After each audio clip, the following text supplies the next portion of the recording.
welcome to the podcast that must not be named. I'm Melissa. I'm Luke. And we are here discussing Chapter 8, The Potions Master. This chapter was 15 pages long and is 4.85% of the book.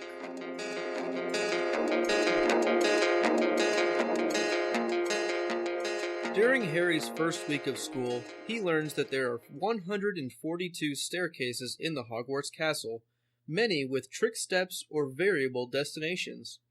Not to mention the doors you have to tickle or ask politely to open. While getting lost on the way to class, Harry and Ron are caught by Mr. Filch while accidentally trying to go in the out-of-bounds corridor on the third floor, but they are saved by Professor Quirrell. We meet Mr. Filch's sidekick, Mrs. Norris, who is a real tattletale of a cat. Harry has his first classes in observing stars and studying herbology in the greenhouses, history of magic, which is actually taught by a ghost, and charms. Professor McGonagall's Transfiguration class starts off with an effectively stern, tone-setting lecture and is followed by an impressive demonstration of turning her desk into a pig and back again. Hermione is the only student to make any difference in the matchstick that they were trying to transfigure into a needle. Defense Against the Dark Arts is a class that Harry looks forward to, but no one is impressed by Quirrell's story about his foul-smelling turban. Harry is comforted seeing that most all of the first years seem to be on about the same level in all of his classes. After the first few days of being shocked by seeing hundreds of owls dropping mail off to students at breakfast, Hedwig drops off a letter from Hagrid inviting Harry to a cup of tea. After breakfast on Friday, Harry and Ron head to the dungeons for double potions with the Slytherins and Professor Snape. Harry's inkling that Snape might dislike him is seemingly confirmed during class, in which Snape publicly humiliates Harry and proceeds to take points from Gryffindor in one fell swoop. Harry is also blamed for not preventing Neville's potion-making blunders. Feeling down and confused, Harry takes Ron with him to go see Hagrid, whose large dog meets them at the door. I can relate to Hagrid here. Hagrid shares Harry's dislike of Mrs. Norris and Filch, but seems to brush off Harry's comments about Snape hating him.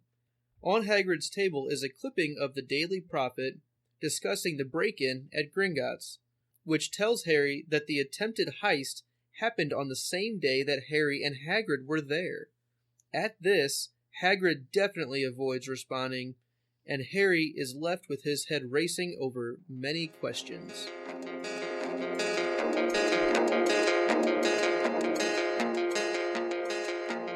Characters we've met in this chapter.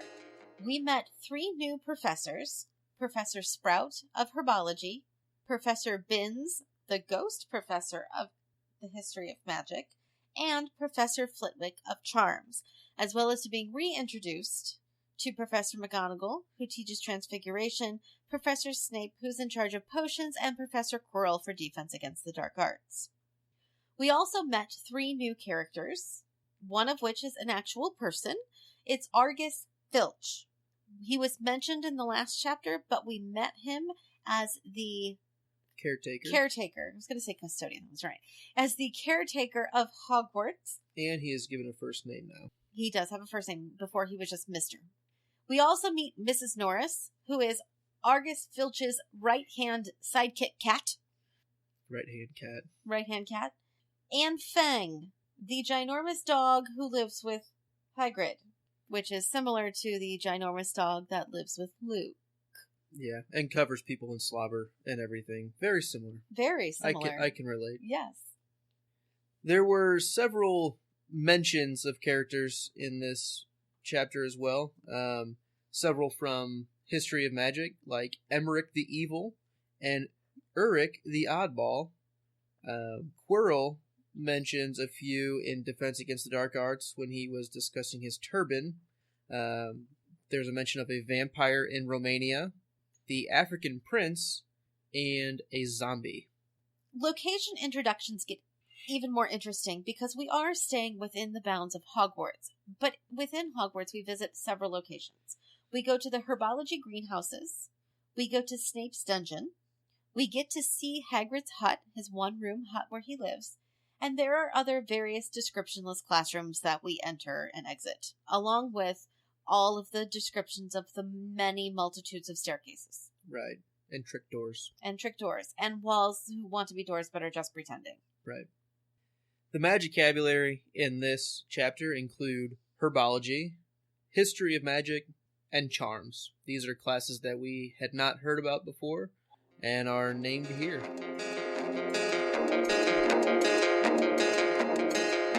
For my in-depth notes, the Gringotts spokes goblin is pretty funny.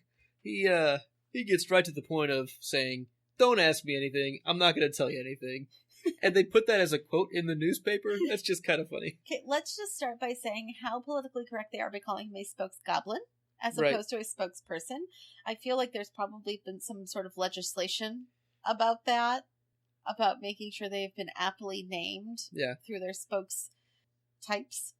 I also love that he's just flat out, I'm not doing it. It's not going to happen. I'm going to read the article itself real quick. It's short. Gringotts break-in latest. Investigations continue into the break-in at Gringotts on 31 July, widely believed to be the work of dark wizards or witches unknown. Gringotts goblins today insisted that nothing had been taken. The vault that was searched had in fact been emptied the same day. Quote, "But we're not telling you what was in there, so keep your noses out if you know what's good for you," said a Gringotts spokes goblin this afternoon. Well, here's what's funny. The Gringotts spokes goblin did tell them stuff. They told them that the vault had been emptied. They told them it had been emptied that day. They're just not going to tell you what it was. Right. If you know what's good for you. Right. So keep your noses out. That's right. With Harry's many new interactions with students walking through the hallways, a lot of new children that grew up knowing his name in the wizarding world, he seems to be ignoring or brushing off this new celebrity pretty well. The chapter opens up by people murmuring in the hallways, "Did you see his face? Did you see the scar?" next to the tall red-haired boy. He does a pretty good job, it seems, of paying it no attention. I agree with that. And I have a theory. Okay. Well, I agree that he brushes it off very well. I also wonder, he was 1, which means everybody at his age was 1. The oldest kids are the 7th years, and they are, 17, 18? Which makes them at the most 7 when Voldemort disappeared. Mm-hmm. Which means, while their entire lives were Voldemort, they were 7. I wonder how different it would be if he was thrust into the adult magical world full time. Because even though there are adults at Hogwarts, these are teachers who are trained and have the disposition to protect children. So I wonder if it would be the same sort of, I can blow off these kids, than it would be if he'd been with adults. And here's why I ask that. Because yes, there are kids looking at him, but there are also kids whose attention spans are everywhere, who's focused on this, and I'm going to go play with my friends, and what we're going to have to eat, and I got to do my homework. So even though, hey, that's Harry Potter, like, after an hour or two, or a day or two, it's like, whatever, you're Harry Potter, I got stuff to do. Right, and they wouldn't even know what it was like when Voldemort was around anyway. Exactly, whereas if he had been thrown in, I don't know, some sort of magical, like, office or something where a whole bunch of other magical people work, and they're all grown-ups who've lived through this, would it be so easy to brush off that celebrity? We do see right when he goes into the Leaky Cauldron, he gets swarmed, and Doris Crockford comes back 8 times or whatever. Right. That didn't happen on the Hogwarts train. That didn't happen in the room where they were waiting for the sorting. That didn't happen when they got sorted. So I just bet, well, they do know who he is. It's like, hey, that's that guy. And he's really just, I guess, to them, he's a secondhand celebrity because they don't really know what it means for what he's well known He's for. a name in the book. Yeah. It's the difference between, like, when I was growing up, oh, where were you when we landed on the moon? Well, that was 10 years before I was born. It doesn't really matter to me. But where was I on September 11th? That I remember. Mm-hmm. But my kids? When you say to them, oh, September 11th, they're like, okay. Like, oh, do you talk about Pearl Harbor? Right. So the historical things that happen in your lifetime that make an impact on your life are huge on your life. But for the next generation, it's like, okay, that was big for you. And this is important because of you, but it's not important because of me. So I just wonder how much that plays into it. Sure. The oldest kids being 7 or 8, I think they would have a decent handle on it, but maybe he's not running into them very much yet. Right. Or maybe they're like, whatever, he's a first year. Right. Yeah, I'm too cool for school. Yeah. Seniors. They're ready to graduate. Oh, seniors. Oh, school. Oh, these babies, they know nothing. So what do you think about McGonagall giving Hermione a rare smile? Harry's only had her for one class, and is she just so scowly and stern-faced that she doesn't smile ever? That it's such a rare thing? Like, how does Harry know that it's a rare thing this quick? Well, he met her at the entrance hall. Right. And she looked like somebody who was not to be messed with. She was also dealing with a bunch of probably overly excited, very young students. So she's going to put on as tough of a face to try to sort them out as possible. I'm going to put on my teacher hat for a second. I do this at the beginning of the year. The harder you are up front, this is my rules, this is what I expect, this is the way it's going to be. You still build the relationships with the kids, but it's very much, you're going to do it my way. Because as soon as they do, then you relax a little bit. You build the box for them to play within. You Yes. have to build that a Yes. hard set box. And you don't let them get away with anything. So, for example, if I've got a kid who's going to randomly get up and go get something in the middle, no. First week of school, we don't get out of a seat. We don't go to our backpacks during the day. You need to have a seat. If you had to ask, you should have raised your hand. Nope, too bad you didn't raise your hand fast enough. You need to come sit back down. I'm very sorry. Come November, where are you going? My backpack? What do you need? My jacket? Okay. Like, you just relax over time. And there are some teachers who have a very opposite view. They're like, I'm going to be really uber, super friendly and very fun and very great up front. And then when we get to work, I'll get tough. Yeah. But by that point, I think it's hard to pull those reins back in. For me, I don't see the benefit of that. And again, this is just my very own teacher personality.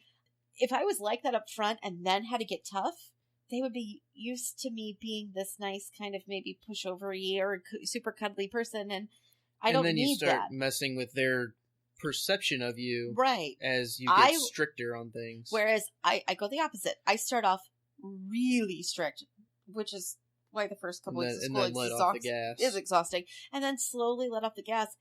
I hit it again a little in January. Sure. Winter break. But for the most part, the harder you are up front, and I appreciate both McGonagall and Snape in that that's how I run a classroom. That's how I tend to make an impression. And I don't teach itty bitty littles. Don't think I would do that with little itty bitties. I teach 10-year-olds. So, like, this is my age group. This is my demographic. I do this with my 2-year-old. Yes, but he's yours. It's different with other people's kids. That's true. I appreciate their, like, when Harry says that Snape, like McGonagall, can command a room just with his presence. Mm-hmm. You can tell that that there is a reason. They've never met these people. These kids have never met, and yet they're not going to play around in that room. They're going to play around in Binz's room. They're going to play around in Quirrell's room. They might play around in herbology. Don't know a whole lot about it. But herbology sounds like fun because they're digging in dirt, so, like, I'm not super worried about that. It's probably almost encouraged. Like, hey, enjoy doing this kind of thing. Right. Yeah. You know, it's almost like PE. Kind of, yeah. You know? Or, like, charms. Charms I'm a little iffy about, so we'll see about that one. Yeah. But I feel like there are some teachers who, you know from walking in, that you're not going to mess with them. And I relate to that. So, even though Snape was way harder than I would ever be, McGonagall, right up my alley. Yeah. I think J.K. did a great job of making you feel that tone while you're reading it. She describes it very well. You can tell she had professors or teachers in high school or college that were like this. She understands that tone inside the classroom, not necessarily from the teacher's perspective, but from the student's perspective.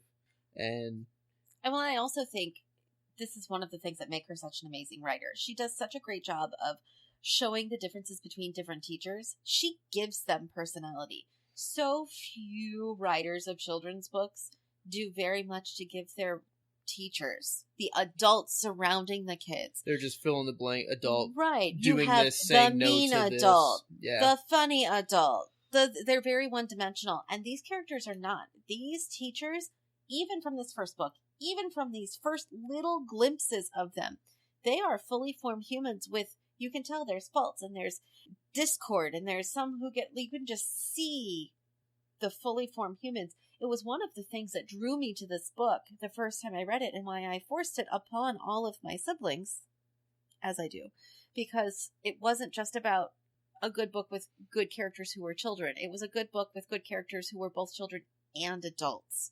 For the record, I read the book first and then had Melissa read it. So that's really all I had for my in-depth notes. As always, when you write the summary, you kind of get out a lot of your notes in describing it. So I want to hear what you had to say about it.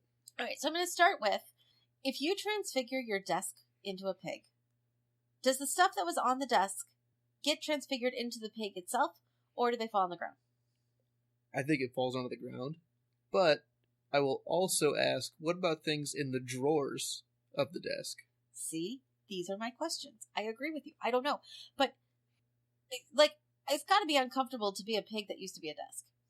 So does it really make much difference if you're a pig that used to be a desk with stuff in the drawers? Because it's not like the stuff would be there. Does the stuff automatically get transfigured too? Is that just part of the makeup of the desk? That's my question with the stuff on top. Is it just, I'm going to take this whole thing and all of these particles are going to then be transformed into this living pig?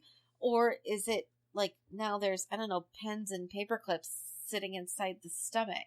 Right. I don't eat that bacon. And we'll get into this a little bit more later on, but I think this goes into McGonagall's comment about this is the most complex magic you're going to see. I agree. As you're here. Because of those kinds of, where does this portion of this end? Is it a whole entity? Is it a bunch of individual parts? So I think that's where those nuances of how this is so complex really get shown. Mm-hmm. That's a good question, because I think with that example you start seeing on, that's tough. I mean, just looking at the desk that we have in front of us, do the drawers count? Does the book on top count? Do the wires that are on top of it running underneath it count? Like, where does it start? Where does it stop? Right. How many things can you take away from the desk and still have it be considered that desk? When I think about that from the teacher standpoint, apparently this is the chapter of the teacher. So sure. You're welcome. I'm here. I feel like I do that in my first week of school because I'm a math teacher and I teach fourth graders, but I only teach math. And so it is my job in the first week of school to sort of indoctrinate them into the mathematical mindset and how do we learn math, because it's not just about doing one answer and getting an answer right. It's really about your process. And so I do a lot of those kinds of things where I do a dice trick where I can predict, quote unquote, if I stack dice, I can predict how many dots are that you can't see from the outside that are touching each other. And they're like, how do you do that? And I don't tell them. So I do those kinds of like wonderment things because it really sucks those kids in. The official teacher term for that is anticipatory set. Sure. But you're supposed to do a little one like that every lesson. So that's almost like starting off your year with like this big ginormous thing. And especially for these kids who've never been in a magic school ever. So think about this is their first real, like huge, big magic example. Bam, desk into a pig. Yeah, you have to do some kind of demonstration to say, this is what we're heading towards. Yes, you can do this too if you're not as big of a group of dunderheads as we usually teach. Right. Thank you, Snape. Yeah. All right, so my next thought. So it looks like they have 6 official classes, but 7 requirements. So they go to herbology, history of magic, charms, transfiguration, defense against the dark arts, and potions. But they also have to do something on Wednesday nights with planets. And stars. And stars. Does it have a name? Does it have a teacher? Does it have an exam? Does it have anything? There is no random teacher who's been named who is in charge of that. There's no class. I don't understand what that is. Yeah, I don't really know at this point for sure. I think maybe if you join us in our 5-chapter recap, we can get a little bit deeper into that. Is anyone concerned about possible owl droppings in their breakfast food? I'm concerned about that. That would like health regulations. Not be tasty. No. We're talking hundreds of owls. Yeah. Every morning. And I get that they're probably trained, but are they that trained? I would hope. There's going to be a Neville owl out there somewhere. Not Neville's owl. A No. Neville-type No. owl. Just always makes mistakes. Neville is Just now kinda an unlucky. adjective.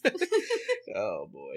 Oh, you're such a Neville. Oh, man. It was such a Neville. He really Nevilled that one.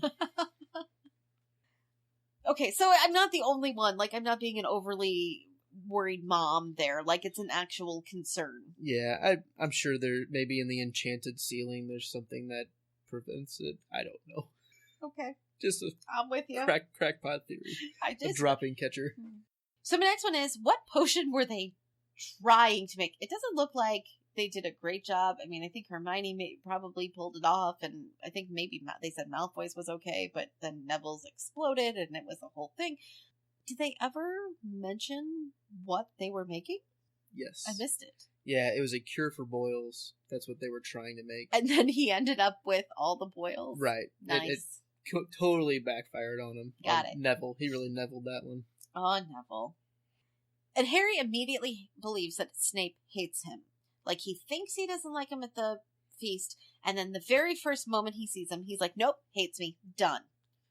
And Hagrid seems to add to this when he's questioned by Harry, and he adds to it by really seeming to lie, and then quickly changing the subject.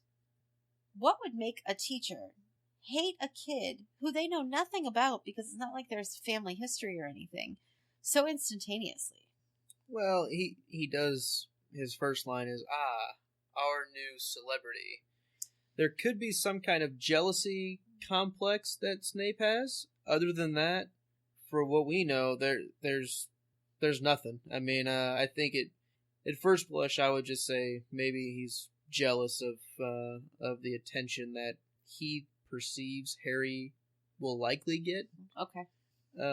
Even though Snape hasn't really seen it firsthand, aside from the large amount of cheering that Harry got when he got sorted into Gryffindor. True. If Harry would have been sorted into Slytherin, maybe that would have been different. Maybe Snape would have been like, oh, he's my celebrity now because he's in my house. So it's a jealousy that my house didn't get him? Yeah. Maybe.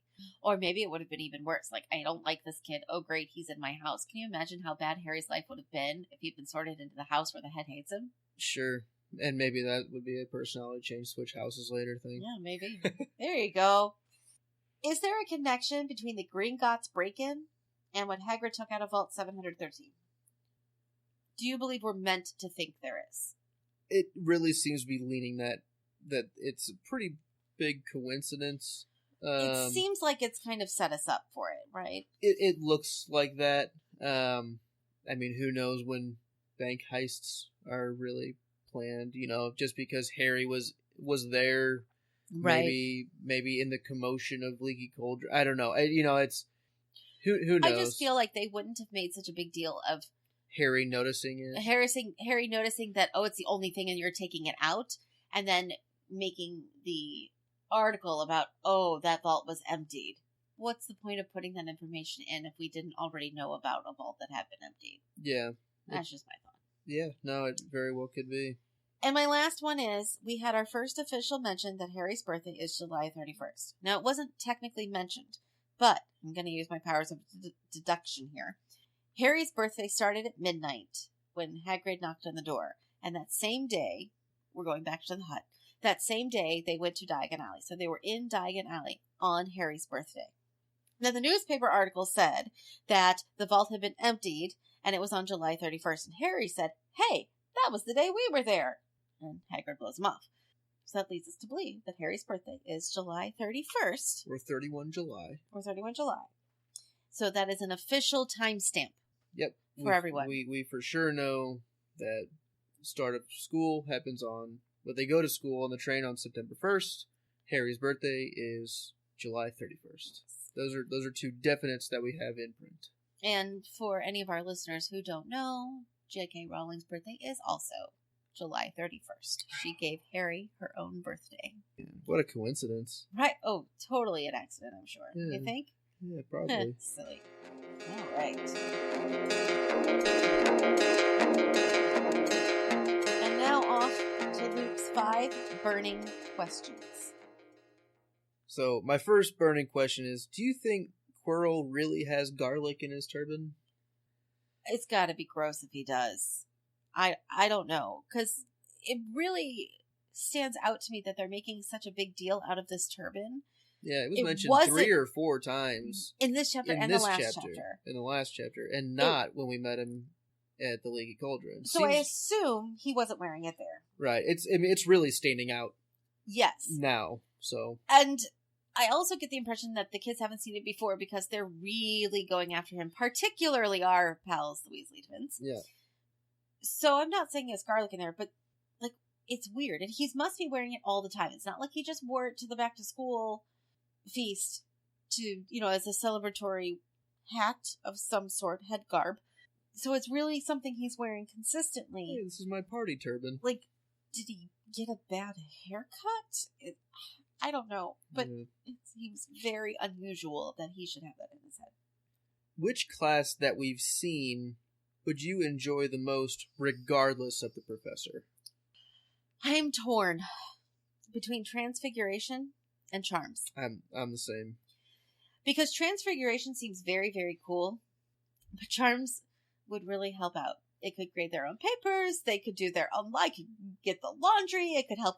Charms seems the most, practical when it comes to, household stuff, which is the things I need to do. It seems like the most Wizard 101 things, that when you see a different magical character, like a Merlin, a lot of the things you're seeing him do seem like they're charms type things. Yes. Like, hey, grab that thing over there, or... Well, I guess my thinking is, okay, History of Magic is a history class, and while I like history, I never really enjoyed history classes because, in general, it's very difficult to deliver history in an exciting and engaging kind of way. It's just sort of like you sit and get.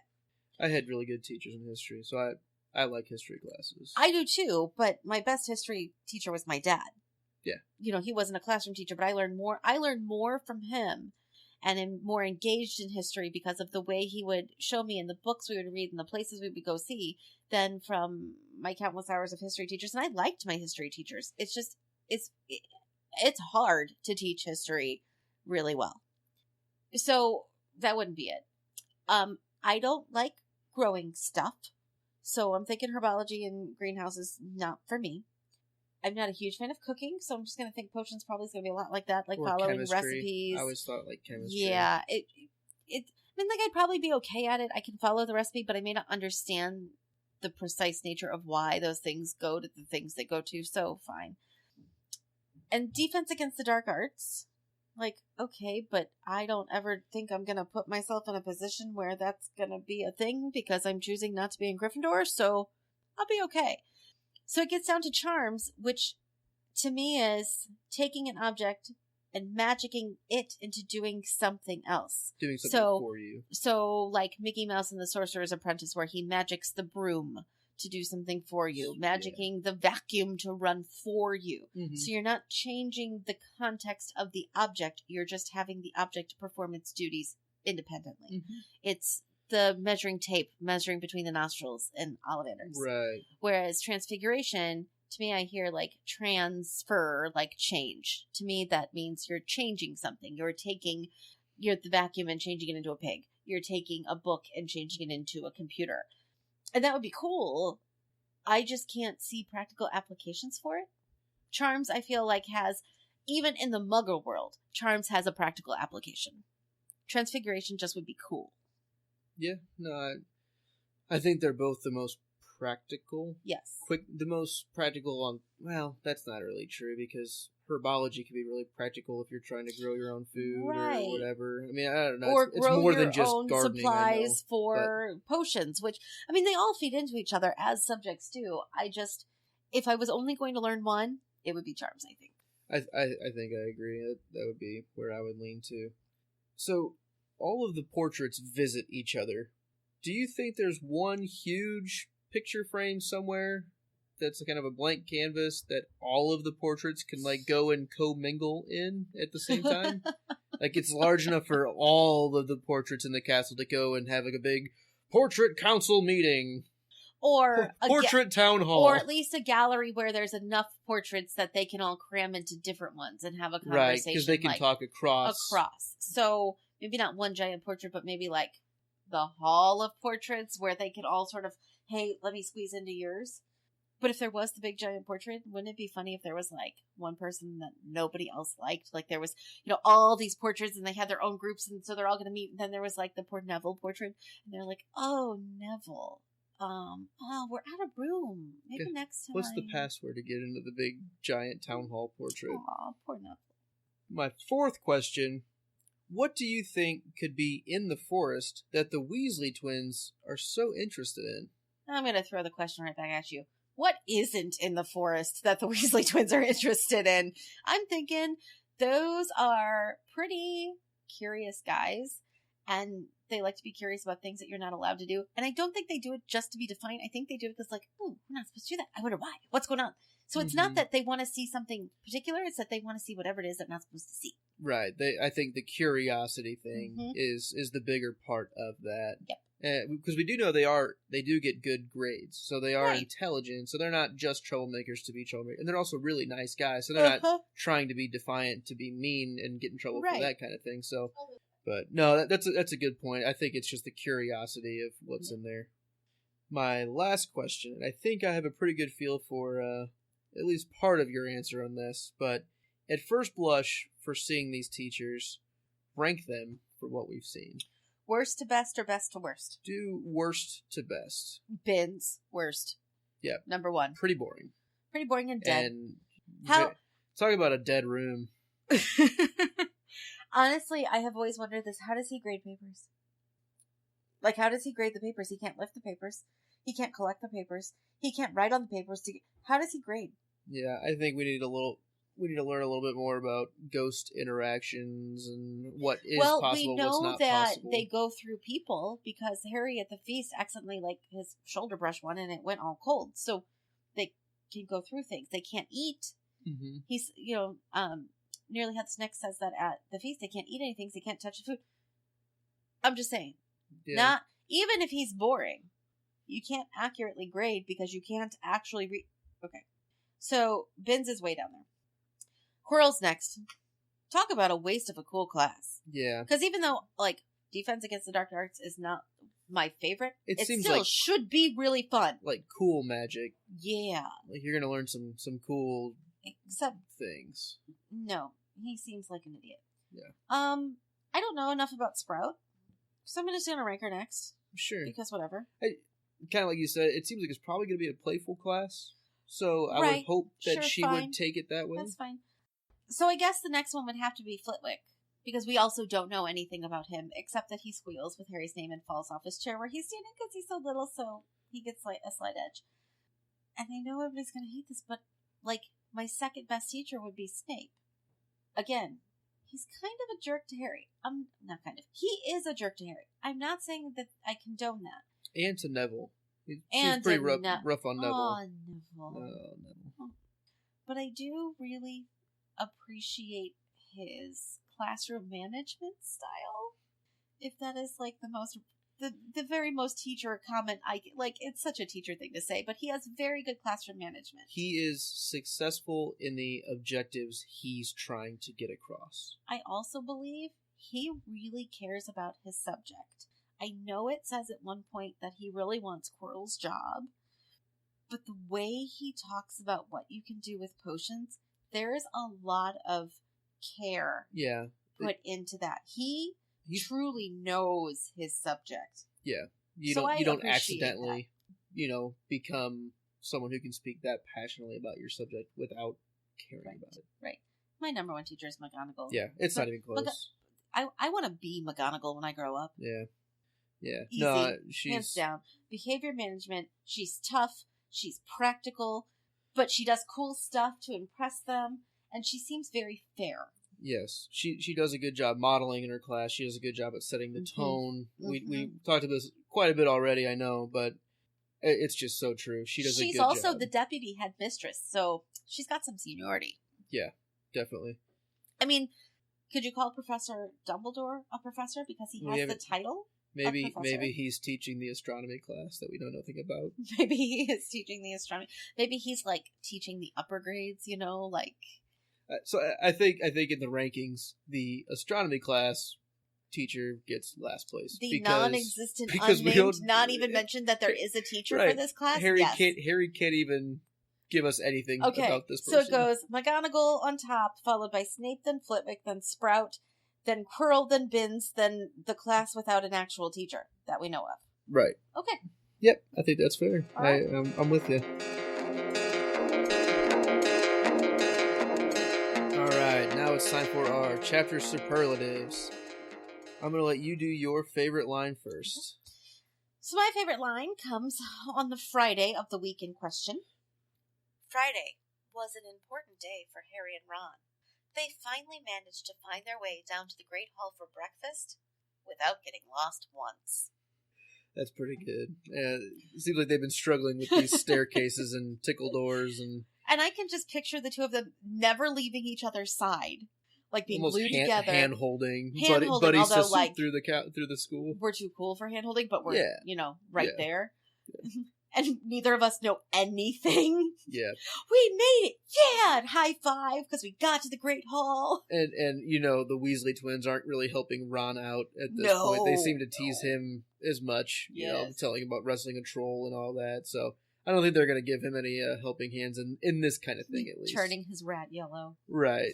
Yeah. My favorite line we again kind of discussed already. It's McGonagall addressing the class for the first time. Transfiguration is some of the most complex and dangerous magic you will learn at Hogwarts, she said. Anyone messing around in my class will leave and not come back. You have been warned. Pretty good. That's a tone setter. It's very much a tone setter. And everyone felt it. It wasn't, Quirrell trying to do that after people were mocking his hat, and it just comes across as, you're just trying to do this. This is her, by definition, and that comes across. Right.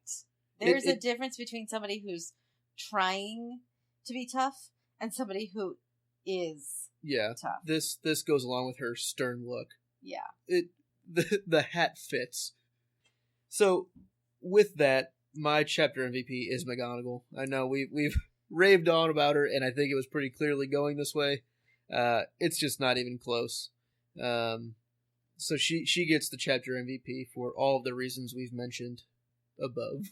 I actually disagree with you. Usually we have oh, that's a good one, and here's mine. The chapter is called The Potions Master. It is. And while McGonagall does have some good parts, the focus is on Snape. The theme it's a of the longer chapter scene, is yes. Snape, as well as Harry's feelings about Snape at the end when he's talking to Hagrid.